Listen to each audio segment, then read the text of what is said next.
आगे कैलकुलेशन कर लो कितना आ जाएगा। 62 इंटू 6 करोगे तो 360 और 12 372 ये केल्विन में आएगा। और 372 माइनस 273 करना पड़ेगा क्योंकि अपने पास ऑप्शन सारे डिग्री सेंटीग्रेड्स में है। तो ये आपके पास आ जाएगा 99 डिग्री सेंटीग्रेड्स। T1 आ गया। अब आप T2 भी निकाल सकते हो ये यूज करके आराम से। तो T2 is equal to 5/6 times T1, 5/6 times 99 degrees. Degree में सीधा आंसर आपको मिल जाएगा यहाँ से। 3 से इसको कैंसिल कर सकते हैं, 33 और कितना आएगा 37 37 डिग्री सेंटीग्रेड। ठीक है, सो आंसर आपके पास आ जाएंगे 99 और 37। ठीक है, वैसे एक से काम चल जाता, 99 से अपना ऑप्शन मैच हो जाता अपना। सेकंड तो वैसे भी सारे 37 दे रखे हैं आपको। ओके, चलिए बहुत बढ़िया। नेक्स्ट देखते हैं।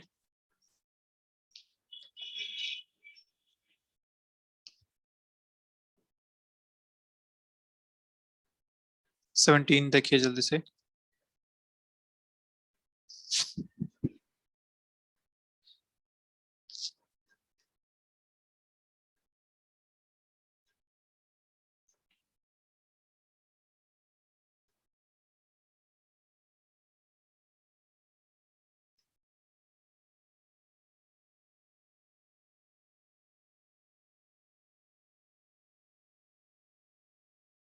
Adiabatically changed from an equilibrium state A to another equilibrium state B.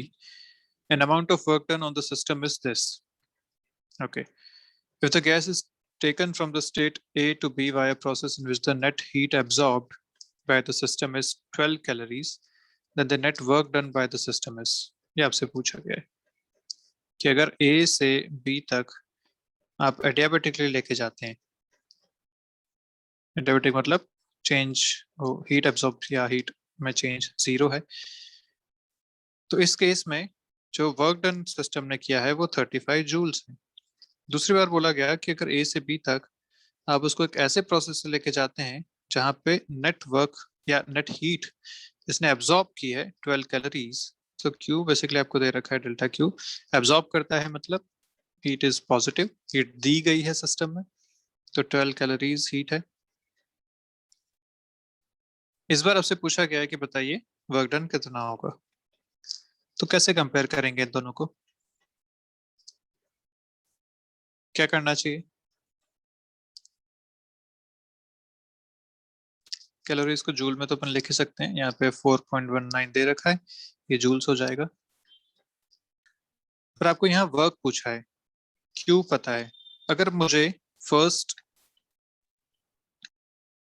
Law of thermodynamics पता है तो मैं लिख सकता हूँ कि delta Q is equal to delta U plus delta W, ये लिखा जा सकता है।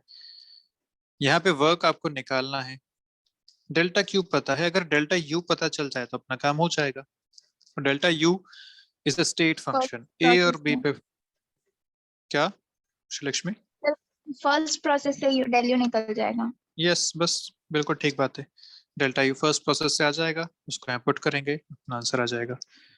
सो दिस इज, यहाँ पे भी अगर लगाएं तो ये लगाएगा इस तरीके से। यहाँ पे डेल्टा क्यू 0 है क्योंकि आइडियाबैटिक प्रोसेस है। So delta U is equal to minus delta W. Delta U यहाँ से आ जाएगा -35 जूल्स। इसको यहाँ पुट कर देते हैं।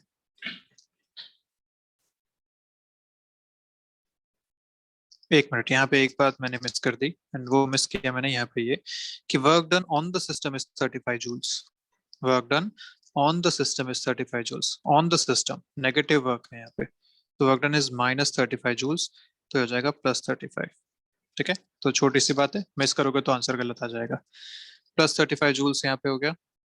डेल्टा क्यू, डेल्टा क्यू यहाँ पे आपको दे रखा है, एब्जॉर्ब किया गया है 12 into 4.19, this is 35 plus delta W, ये आपसे पूछा गया है। Work done by the system पूछा है, तो जो भी आंसर आएगा वो सीधा सीधा आंसर लिख लेंगे।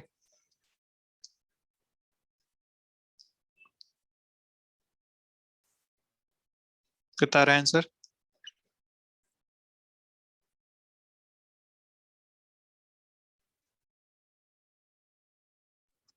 15.28। ठीक है, ये आ जाएगा। ये देखो ऑलमोस्ट अगर बात करें तो 12 फोर्जा 48 समथिंग आ रहा है, 48 और ये 0.2 भी है, तो आप इसको लगभग लगभग 50 मान लो। ये हो गया 50, 50 माइनस 35 करोगे तो आंसर आएगा 15 के आसपास। ऑप्शन चेक कर लेते हैं, एक ऑप्शन है 15 के आसपास, ये रहा दिस 15.4 या 28 जो आपका आया वो ठीक है। Okay next, temperature entropy graph है यहाँ पे, रिवर्सिबल इंजन है, एफिशिएंसी इसकी पूछी गई है। आपको ये बात पता है ना, आइसेंट्रोपिक, आइसेंट्रोपिक जो होता है उसे आप एडियाबेटिक भी कह सकते हैं। बेसिकली रिवर्सिबल एडियाबेटिक को आइसेंट्रोपिक कहते हैं। तो अपन सारे प्रोसेस रिवर्सिबल ही पढ़ते हैं, इसलिए अपन आइसेंट्रोपिक और एडियाबेटिक को एक मान के चल सकते हैं फिलहाल। तो आइसेंट्रोपिक प्रोसेस, एडियाबेटिक प्रोसेस और आइसेंट्रोपिक प्रोसेस वो होती है जहाँ पे एंट्रोपी कांस्टेंट रहती है। तो यहाँ पे देखो ध्यान से, तो एंट्रोपी कांस्टेंट मतलब ये प्रोसेस, यहाँ पे एंट्रोपी कांस्टेंट है पूरे time, S not is the entropy.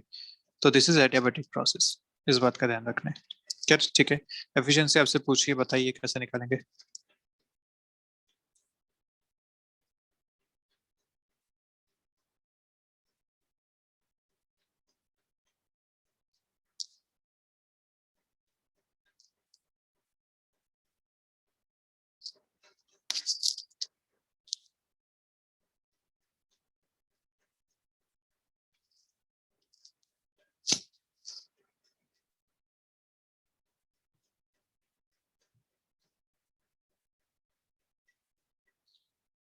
Second law of thermodynamics का एक फॉर्मूला लिखवाया था, याद है आपको? फॉर्मूला था ds is equal to D Q by T, ऐसा एक फॉर्मूला था आपके पास। तो यहाँ से आप अगर ध्यान से देखो तो दिस ये बनता है ऐसा, और ये integral T D S is nothing but area under curve. Area under curve आपको यहाँ से मिल जाएगा, दिस इज डी क्यू। तो आपके पास पूछा गया एफिशिएंसी, एफिशिएंसी में अपने को चाहिए एक तो this and this, Q1 and Q2। यहाँ पे हीट ट्रांसफर होगा, ये यहाँ पे होगा। तो Q1 और Q2 देखते हैं जल्दी से। Q1 निकालने के लिए मुझे इसके अंडर का एरिया चाहिए, बेसिकली मुझे ये एरिया चाहिए, this area will give me Q1, क्योंकि integral T dot D S, T dot D S मतलब टी एस ग्राफ का एरिया, और मैं एक प्रोसेस की बात कर रहा हूँ इस प्रोसेस में, तो ये वाला एरिया मैं कंसिडर करूंगा, दिस कंप्लीट एरिया। तो ये एरिया कितना लिखा जा सकता है, ये पहले नीचे एक रेक्टेंगल का एरिया लिख लेते हैं, तो T not into S not, और ऊपर ट्राइंगल का एरिया लिख लेते हैं, तो half T not S not. ये हो गया Q1। ऐसे जब Q2 की बात कर रहा हूं मैं, तो Q2 इसके नीचे का एरिया ये, दिस इज Q2। तो Q2 अगर लिखेंगे तो लिख पाएंगे आराम से T not into S not. आपको चाहिए थी एफिशिएंसी, ये हो गया 3/2 टी नॉट एस नॉट, वो हो गया ये होता है efficiency is work done by Q1। Work done आप जानते ही हैं, जितना हीट सप्लाई किया और जितना हीट रिजेक्ट किया डिवाइडेड बाय Q1।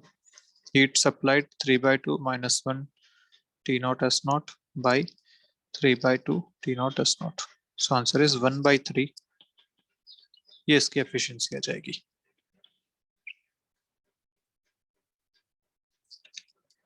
तो हमेशा ध्यान रखो कि जो भी आपको दे रखा है रिवर्सिबल इंजन है, रिवर्सिबल इंजन के लिए अपने को एक बात तो पता ही होती है कि कुछ हीट इनटेक सिस्टम में इंजन में गई होगी, उसमें से कुछ वर्क आउटपुट हुआ होगा, बाकी उसने सिंक में वापस डाल दी होगी।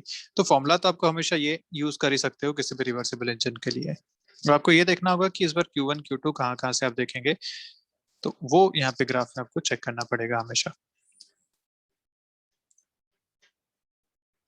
इस प्रोसेस के लिए कोई हीट यहाँ पे कुछ हो नहीं रहा है, क्योंकि अगर ds 0 है तो dq भी 0 है। यहाँ पे चेंज इन एंट्रोपी कुछ नहीं है, तो dq भी 0 है, तो हीट ट्रांसफर यहाँ पे कुछ नहीं है। जो भी है यहाँ और यहाँ पे है, इसके करस्पॉन्डिंग आप हीट यहाँ पे निकालेंगे, उसके बाद एफिशिएंसी कैलकुलेट करेंगे। Next,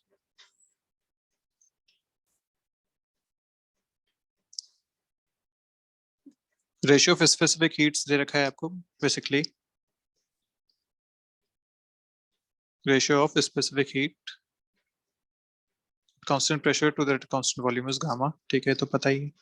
the change in internal energy of mass of a gas when the volume changes from V to 2V at constant pressure P is, आपको डेल्टा U निकालना है कांस्टेंट प्रेशर प्रोसेस में, constant pressure process है जहां पे volume V से 2V तक जा रहा है, इस केस में डेल्टा U बताइए, गामा दे रखा है आपको, बताइए अभी।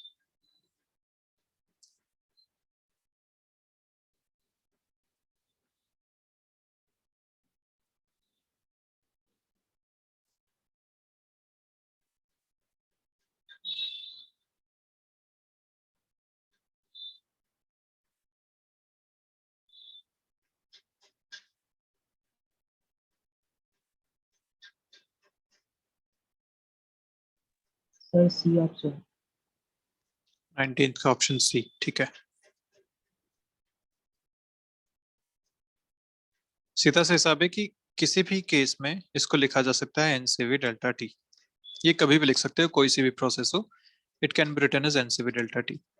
और हमने पढ़ा था कि सीवी को सीधा सीधा गामा के फॉर्म में कैसे लिखा जाएगा, तो क्या लिख सकते हैं, CV is equal to R by gamma minus one. सही लिखा है क्या मैंने ये दीपांशु? Yes sir. और सी पे लिखते थे gamma R by gamma minus one, तो ये आपको याद रखना है सीधा सीधा सीवी और सीपी की वैल्यूज। सीवी को यहाँ पुट करते हैं तो ये हो जाएगा N R by gamma minus one into delta T, and what is N R delta T is P V, so ये हो जाएगा P into V by gamma minus one, खत्म बात, ये आपका आंसर आ गया। तो बड़ा आसान सा है, इस तरीके से इसे किया जा सकता है। नेक्स्ट, कार्नोट इंजन है, एफिशिएंसी 40% दे रखी है, रिसीव्स हीट एट 500 केल्विन, मतलब ऊपर का टेम्परेचर 500 हो गया। If the efficiency is to be 50%, the source temperature for the same exhaust temperature is, exhaust temperature मतलब सिंक का टेम्परेचर अगर सेम रखा जाए तो अब सोर्स का टेम्परेचर कितना कर देना पड़ेगा। आसान सा क्वेश्चन है, जल्दी से मुझे आंसर बता दो इसका। कार्नोट इंजन की एफिशिएंसी का फॉर्मूला यूज करना है 1 minus T2 by T1।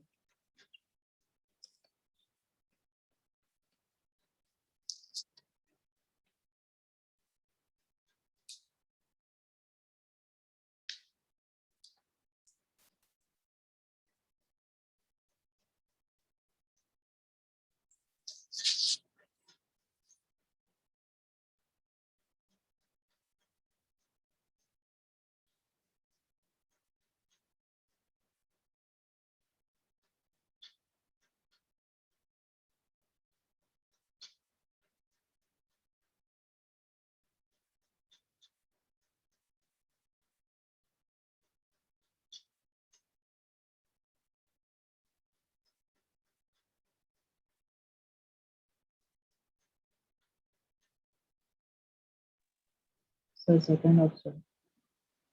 Option 2 ठीक है, 600 केल्विन इज योर आंसर, बिल्कुल ठीक बात है। ये दे रखा है आपको टेम्परेचर इनिशियली 500 केल्विन, यहाँ जो भी हीट ट्रांसफर होगा, यहाँ का टेम्परेचर T फिक्स कर रखा है, इसको मान लेता हूँ मैं T सिंक TS, या T एग्जॉस्ट बोल देते हैं इसको क्योंकि इसने सोर्स ऊपर ले रखा है, ठीक है। अब इसने बोला कि इस टाइम पे इसकी जो एफिशिएंसी है वो है 40%। पूछा गया कि अब इसका नया टेम्परेचर TS कितना होना चाहिए, T सोर्स कितना होना चाहिए, keeping the exhaust temperature same, TE अभी भी उतना ही है, इस बार एफिशिएंसी करनी है 50%, ये आपका क्वेश्चन है। तो जल्दी से फॉर्मूला लिख लेते हैं, 40% मतलब 40/100 is equal to 1 minus T2 by T1 TE by 500। इधर लिखूंगा तो 50/100 is equal to 1 minus TE by नया टेम्परेचर जो पता करना है TS। यहाँ से समझ में आ रहा है कि TE मिल जाएगा, उस TE को यहाँ पुट करोगे TS मिल जाएगा। ये हो गया 4/10 या 2/5 and 1 minus 2/5 is equal to TE by 500। तो यहाँ से TE आपको मिल जाएगा 500 इंटू 3/5 विच इज 300 केल्विन। इस 300 को यहाँ पुट करते हैं तो ये है half is equal to 1 minus 300 by TS, तो यहाँ से TS अपने को दिख रहा है, आ जाएगा 600 केल्विन। खत्म। इतना सा क्वेश्चन है, आसान सा क्वेश्चन था। चलिए देखिए नेक्स्ट, लास्ट क्वेश्चन है अभी आज का।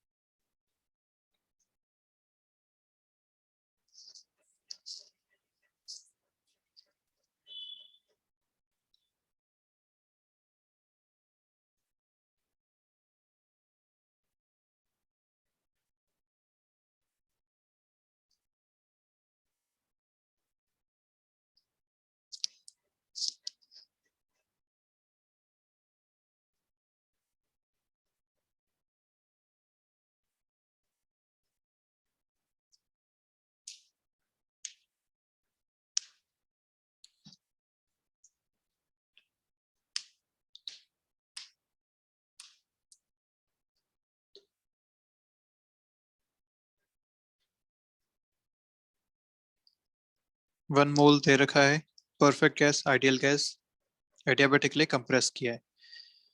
इनिशियल प्रेशर एंड वॉल्यूम दे रखा है। तो बेसिकली पीवी वाली इक्वेशन यहाँ काम आएंगे, PV gamma equal to constant. Okay, initial pressure, initial volume क्या क्या दे रखा है, P initial is 10 power 5, V initial is 6 litres. ठीक है, अपन इसको लीटर में चलते रहेंगे, अभी बाद में कन्वर्ट कर देंगे जरूरत पड़ेगी तो। And final volume, V final आपको दे रखा है 2 litres. Molar specific heat of gas at constant volume is 3R/2। Okay, CV आपको दे दिया 3R/2। तो CV पता है, CP मिल जाएगा 5R/2, है ना, CV प्लस R यही होता है, CP is equal to CV plus R। तो CP/CV यहाँ से आपको मिल गया गामा 5/3, ये मिल गया आपको गामा। चलिए पता करते हैं, आपको पूछा है आपसे द फाइनल पूछा क्या है, अच्छा calculate the work done. Work पूछा क्या है, तो एडियाबेटिक का वर्क आपसे पूछा है। एडियाबेटिक के वर्क डन का फॉर्मूला होता है P initial V initial minus P final V final divided by gamma minus 1। तो बेसिकली आपके पास यहाँ सारी चीजें हैं other than P final. P final आपको कैलकुलेट करना है, ठीक है। यहाँ से मिल जाएगा P final, P initial into V initial by V final के पावर गामा। P इनिशियल आपको दे रखा है 10 पावर 5, V इनिशियल आपको दे रखा है 6, फाइनल इज 2, गामा इज 5/3। ठीक है, तो 10 पावर 5, दिस इज 3 पावर 5/3। ऐसा यहाँ पे आपके पास आ गया है, this is P final. Okay, और ये आपको दे रखा है यहाँ पे 3 पावर 5/3 क्वेश्चन में 6.19 यूज कर लेते हैं। तो 6.19 into 10⁵, this is the final pressure. इनको सबको यहाँ पुट करते हैं तो वर्क डन आपको मिल जाएगा P final 6.19 into 10⁵ into V initial. अब यहाँ पे लीटर्स को अपने को कन्वर्ट करना पड़ेगा क्योंकि फाइनल जो ऑप्शन है वो सारे जूल में है। जूल मतलब आपको इनको मीटर क्यूब में कन्वर्ट करना पड़ेगा। तो हम जानते हैं कि 1 litre is equal to 10⁻³ metre cube, या आप ऐसा बोल सकते हैं कि 1 metre cube equal to 1000 litres, ऐसा। तो बेसिकली बात ये हो गई कि आप अगर एक टैंक बनाते हैं 1 metre by 1 metre by 1 metre, 1 metre length, 1 metre width, 1 metre height, तो उसमें 1000 लीटर पानी आप डाल सकते हो, ये ऐसी बात है। ठीक है, सो यहाँ रखते हैं तो ये हो जाएगा इनिशियल वॉल्यूम 6 लीटर्स, तो 6 इंटू 10⁻³ माइनस फाइनल की अगर बात करें तो फाइनल, अच्छा मैंने यहाँ पे ओके इनिशियल पहले ले ली, सॉरी सॉरी, ये 6.19 यहाँ नहीं लिख लेंगे, यहाँ पे सिर्फ ये आएगा, इनिशियल ये था। ओके ठीक है, माइनस फाइनल लिखते हैं तो फाइनल में आ जाएगा 6.19 into 10⁵ into final volume is 2 into 10⁻³ divided by gamma minus 1 5/3 minus 1। ये आपका आंसर आएगा। सॉल्व करेंगे थोड़ा सा इसको। 10⁻² दोनों तरफ से कॉमन आ रहा है, कॉमन ले लो। इधर से बचा 6, इधर से बचा माइनस 6.19 इंटू 2, तो हो जाएगा 12.38 ऐसा, डिवाइडेड बाय 2/3। तो ऑप्शन आंसर माइनस में आ रहा है, ठीक है, ऑप्शन में भी माइनस है, कोई दिक्कत वाली बात नहीं है। इधर से आ जाएगा 3/2 इंटू 10⁻², अंदर से करेंगे तो -6.38 ये आपको मिल रहा है। सॉल्व करते हैं। 2 से 6.38 जाएगा 3.19 टाइम्स, और 3.19 इंटू 3 करोगे लगभग लगभग 10 आएगा। तो 9 मेरे हिसाब से कुछ 900 के आसपास का आंसर होना चाहिए, -957 आंसर होना चाहिए। ठीक है, यही है। तो हो गया था आप लोगों से, ये सही ट्रैक पे थे? Yes sir. ठीक है, कैलकुलेशन में पूरा जरूरत नहीं है करने की, मैंने बताई दिया है। यहाँ से 2 से ये जाएगा 3.19 टाइम्स, 3 इंटू 3 करोगे 9 आएगा, तो 9 पॉइंट समथिंग इंटू 10⁻², तो 900 समथिंग कुछ आना चाहिए। 900 समथिंग में नेगेटिव में आ रहा है आंसर, तो अपने पास एक ही आंसर है, वो कर दिया अपन ने। ठीक है जी, तो चलें आज की क्लास खत्म करते हैं। अब नेक्स्ट में फिर क्या आपको केटीजी करना है?